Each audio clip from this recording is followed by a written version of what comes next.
Thank you for joining us on Good Morning Reno. Our coverage of the Davis fire continues. It is 6 o'clock, and I'm Dave Lewis. I'm Rebecca Kitchen. An amazing effort from fire crews yesterday. They were able to hold the containment lines against that wind and the Davis fire not making that predicted run. So in our first alert fire coverage, here's the latest. Containment is also now up on that fire, sitting at 37%. All that credit holding the fire due to the ground crews as air support was grounded because of the winds. The fire had minimal growth, now sitting at just over 5,800 acres. Crews continued working through the night to help reduce hot spots, battled the flames, and there are now controlled lines in the Browns Creek area and fire breaks in the Galena Forest Estates as well as St. James. Crews do expect to have the fire completely surrounded soon. Governor Joe Lombardo getting another update on the efforts to stop the Davis fire. He was joined by various agencies and took time to thank the crews on the front lines. He also spoke on the state's position and the goal to help the impacted communities. The state is in full support of what the locals are trying to achieve. And it is my position to ensure that those resources are marshaled, triaged, and appropriately placed to ensure that we have a quick response and a robust response, and that we can put finality to this sooner than later. Lombardo also spoke on federal aid coming to the areas impacted, saying that crews are in the process of evaluating damage so that aid can be delivered. Washington County Sheriff's Office and Chuckey Meadows Fire are asking for your help, though, now as they investigate the cause of the Davis fire. If you were in the day use area of Davis Creek Regional Park over the weekend, and if you have credible information or video, you're asked to call 326-6079. You can also email the address on your screen right there. That's info@tmfpd.us. The Washington County School District closing 10 schools today as fire efforts continue. That includes Galena High School, Marcyhurst Middle, Marvin KOLO, Huffaker, Hunsberger, Lenz, and Pleasant Valley Elementary Schools. All incline schools are also closed. UNR once again closing its Redfield campus for in-person classes, but Bishop McNoe will be in session today. U.S. Forest officials, though, issuing an emergency closure order for the Humboldt-Toiyabe National Forest. It's running along the Hunter Creek Trail from Franktown Road to the forest's east boundary and extends to all roads, trails, and recreation sites in that area. Closure is set to remain in effect through the 25th at the earliest. As we take a live look outside this morning of the fire, things are looking pretty good out there. This is actually through Washoe Valley. We're not really getting a look on this shot of that fire. But they do say that if you see any kind of pockets of smoke, that's because there are pockets within the fire line right now, that there's still plenty of fuel to burn. So this is still going to be a very active fire for several days, but they are now really optimistic about whether or not that fire is going to actually grow. Yeah, that's great information because driving by, you saw less smoke, so okay, everything's under control, but obviously still a long way to go. Colin Jackson filling in for Lindsay, and how are things looking today? We are cooler than we have been for quite some time in the morning. We dropped down to 49 last hour, and now we have gone up 1 degree. We now sit at 50 degrees, and we do not see any flames in that shot there. That's good news. Winds are west at 5, and we will not have much wind today at all. Kind of a northeasterly shift at around 5 to 10. It is at the freezing point in the state line, 32. Last hour it was 31. How's Truckee doing? At 32 as well. 49 Fernley, 44 Carson City, and a 50 coming out of Fallon. So today's highs will be below average by about 10 degrees. And then we're going to heat up before we really cool things off in the 8-day. That is all just ahead in a few more minutes in our main weather segment. That's coming up, guys. Back to you. Let's take a look at your traffic as you head out the door this morning. A live look right now, 580 at Galena Forest Bridge.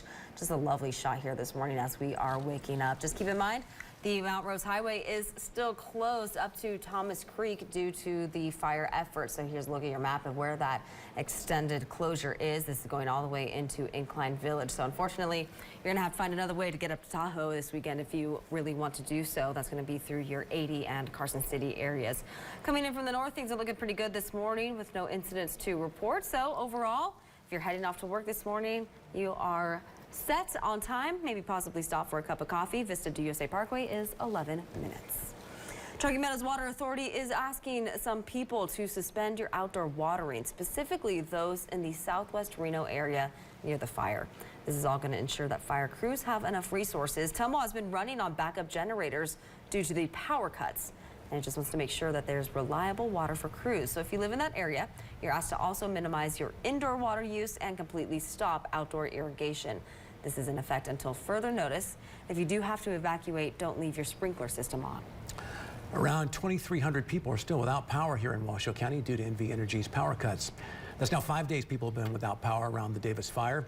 No additional outages were made yesterday, and NV Energy says when conditions allow, they'll start assessing damage and make plans to restore power for those still dealing with the outages.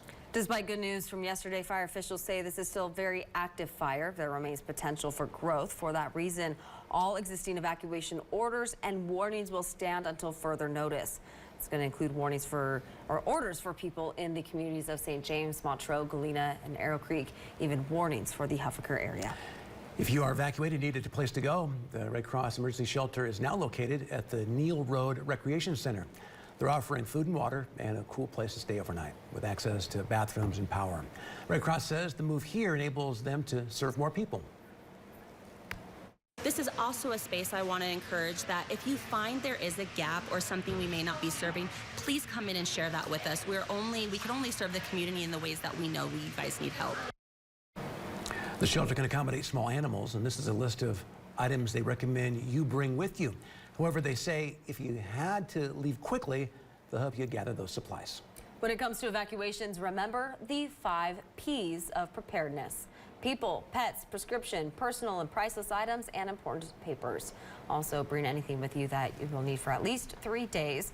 It's advised that you take an inventory of your home as well. Video is best. You want to show what's inside important drawers, documents, and also important items that you can't bring with you. That's going to include things like appliances, furniture, and other personal items left behind like jewelry or art. Of course, firefighters are risking their lives, working really hard on this Davis fire as they try to save people's homes. KOLO's Emily Benito talked to one local couple who was able to thank the crew that saved their home thanks to a chance encounter. I was actually out on a motorcycle ride on Saturday. My wife was home and I got this phone call from her on my motorcycle that said, hey, we need to be evacuated, come home quick. So we got home and didn't have much time to evacuate, but we got the dogs out of there and we came out with an RV. And when we left, there was a big smoke plume right behind our house. I mean, we live just a couple of miles from Davis Creek Park, so there wasn't a lot of warning time, and we take those evacuation orders seriously. That night, they camped out in their RV that they usually get to use for more fun adventures. And as they left the restaurant after eating dinner, they saw some Truckee Meadows firefighters who looked like they needed some help after a long day of saving everyone else. And as we were leaving the restaurant here, we saw a fire truck pull up with 3 very tired-looking firefighters in. And so they decided to buy their dinner for them and say thank you. They were very gracious and said, no, no, no, you do not need to do that. That's totally not required. We're just doing our job. So I pulled out a photo from my phone showing my house, and the area's burnt literally right up to the edge of my house. And I showed it to him and I said, no, I really do need to do this for you guys. You guys saved my house. And he looked at the photo and they looked at each other and said, you're a pilot, aren't you? And I said, yeah, but how could you possibly know that? Because I thought these were just 3 random firefighters.